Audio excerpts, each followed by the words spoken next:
All right, hello, welcome. This is teacher Mr. Loria. This is the last lecture on Frederick Douglass. I'm going to do chapters 9 and 10. Parting is such sweet sorrow, Romeo and Juliet. Um, it's been real, but let's talk about these two chapters. We're going to talk mainly about the role of religion and how a slave becomes a man, how a person becomes a person, basically, in self actualization. So, starting on chapter 9, right? Um, he's sent to Captain Old. This guy was not born a slaveholder. We're also going to talk about RESPECT. You know what that means to me. Um, Douglas mentions he's hungry for the first time in his life. He's working on this master, Captain Old. He's cruel but not cowardly. He commanded without firmness and enforcing the rules. He was at times rigid, at times lax. Nobody respects him.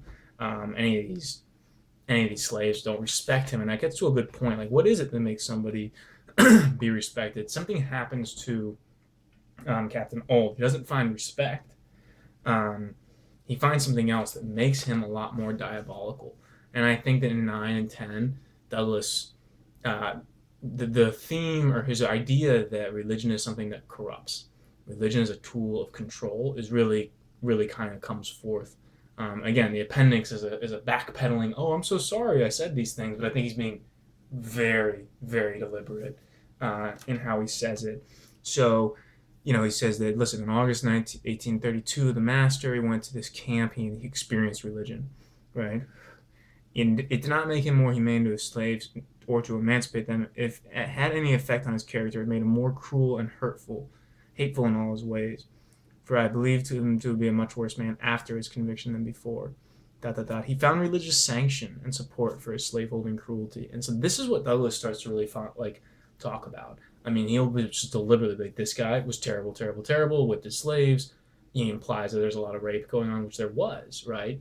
And if you are religious, you have a supernatural sanction to your actions here on earth. And Douglas is not the first critic of religion to point this out. But he notices a lot in slavery. He says, when I think about the masters that I had, the ones who were more religious are usually the ones who are actually way more cruel. And he pinpoints is that they had this way of like relieving their conscience. As long as they like prayed around the table, as long as they like made that public showing, then their actions on earth towards other human beings were okay. They had this religious backing for what they did. And there's this brilliant part later when he's talking about the school he set up to teach other slaves to read. Sabbath school, they're calling themselves Christians, humble followers of Lord Jesus Christ, the people that are preventing slaves from reading. But I am, again, digressing. I mean, he's not digressing. He's being very deliberate. Religion is a means of control and a means of, it's nothing more than a tool for, the slaveholders control slaves. I think that Douglas is one of those early American thinkers and philosophers who is privately not religious but publicly has to feign it. Think Thomas Jefferson, think Lincoln, think those guys who were like, they understood the actually in Lincoln's second inaugural speech, I was looking at it with one of my buddies, and we noticed in the first part he's very like factually based. When he gets into the abstract, like the argument about taking out every lash of slavery with a drop of the sword from the blood, he does then go into the religious language. Right, that's just something I noticed recently. But again, I digress. Let's get back to Douglas. He is at the end of chapter 9. They notice he's a little uppity, this city slicker. So they send him to a slave breaker. I'm going to say slave breaker instead of the N-word breaker. Right. So what's their purpose? In slaveholding societies, you did not want to get sent to a slaveholder or a slave breaker. These guys were, the boot camp. Their job was to take unruly slaves and break them in mind, body, and spirit and make them obedient again. And so obviously their systems of control are even more extreme. These are the best of the best at being cruel and being messed up. Think about it's brilliant. It's beautiful what Douglas says when he finally getting sent there, right? I had been aware of all this. I had nevertheless made the change gladly, for I was sure of getting enough to eat, which is not the smallest consideration to a hungry man. Two important points here: one, positive framing. You're getting sent to a slave breaker who's got this reputation. You're like, oh, cool. I have enough to eat, right?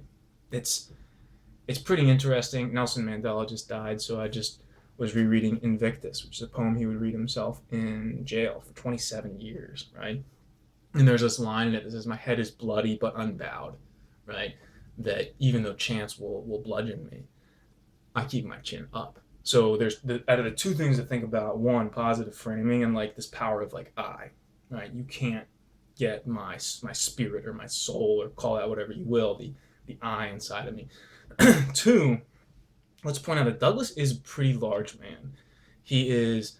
George Washington was also really big back in the day. Douglass is over 6 foot, 6'1", 6'2", which back then would be like almost being 7 feet now, right? So Douglass is a strong, um, young man at this point. Maybe he's like 16 or 17, right? And that does matter when he gets to Covey and the fight. Um, let's see, did I touch everything? Yeah. So he's sent there, and Covey goes to work, and he notices that the way Covey controls is totally different than the way that any of his other masters do. He knows how to work. He uses the element of surprise. He will put people in situations where they know they're going to fail and exploit that. So, but he's very good at the psychological control. Compare that to Old, who is like a joke, and it goes into the respect. So there's a portion, Covey is kind of like diabolically respectful. Like he's very good at what he does.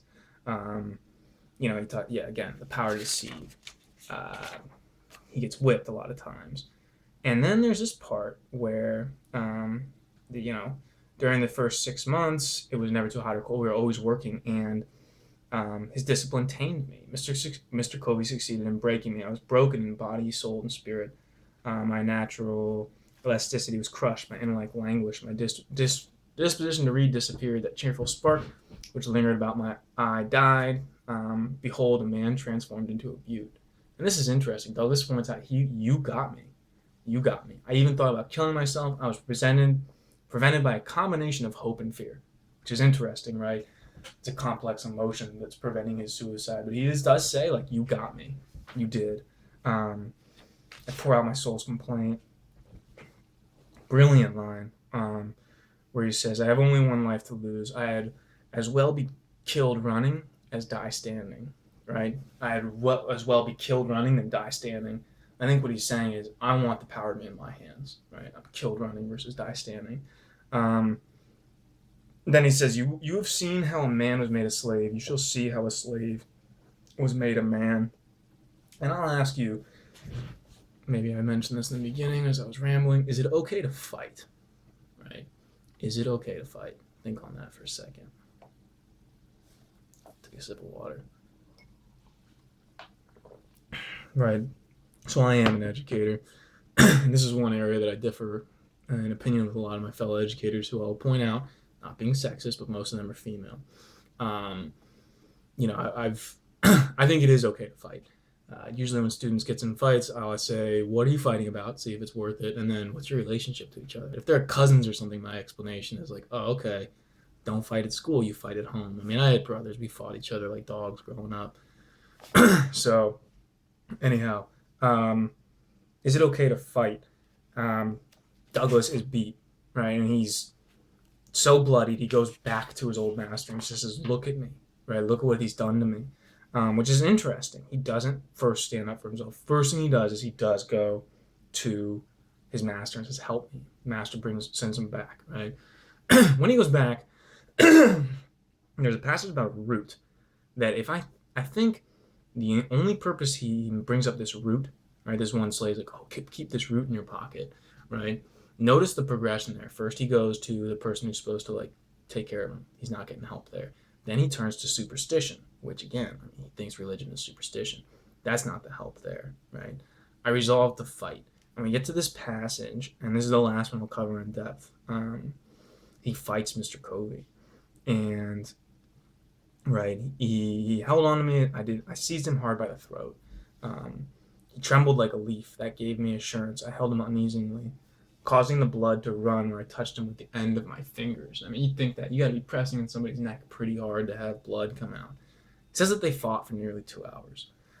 the end of it, they went their separate ways.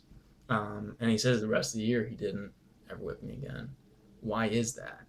Uh, Probably because he was protecting his reputation, is what he says. But Douglas says, regardless of whatever it was, like, you know, however long I might remain a slave in form, the day had passed forever when I might remain a slave in fact. This brings us to an interesting point. Um, again, is there anything worth fighting for? And I would say yes. And I think the ultimate thing to fight for is yourself and your life and living a good life. And Douglas shows that here. There's a song quote, right? Show me something good to die for, to make it beautiful to live. I think the reason that Frederick Douglass is still relevant to us is that we are kind of born dependents. We're born mental slaves, and our job is to, emancipate yourself from mental slavery. No one else can free your mind. Knowledge is power. Words like that or phrases like that get tossed around kind of haphazardly, but they're profoundly meaningful. And once life is something that is taken, once it is actively lived, through actions, through learning, through you, not through superstition, not through other people, but through your own actions, then you're living a good life. So that's, I think, the main point of this book. Again, there are other great passages. There are other parts where he talks about the setting up this Sunday or setting up Christmas as a break for the slaves. The point is to discuss them with their freedom, right? That if you condition somebody to not know how to use their freedom and then you expose them to freedom, they're going to be so disgraced by it that they turn back to their system of control. So I think that he's not just saying be yourself, do whatever, but he's saying live the right way. And that is, I think, the ultimate message of this book. Is it okay to fight? What sets you free? And yeah, life is good. If you have any other questions, let me know. Maybe I'll do a follow-up lecture. Maybe. You can check out the other ones as well. And rock on.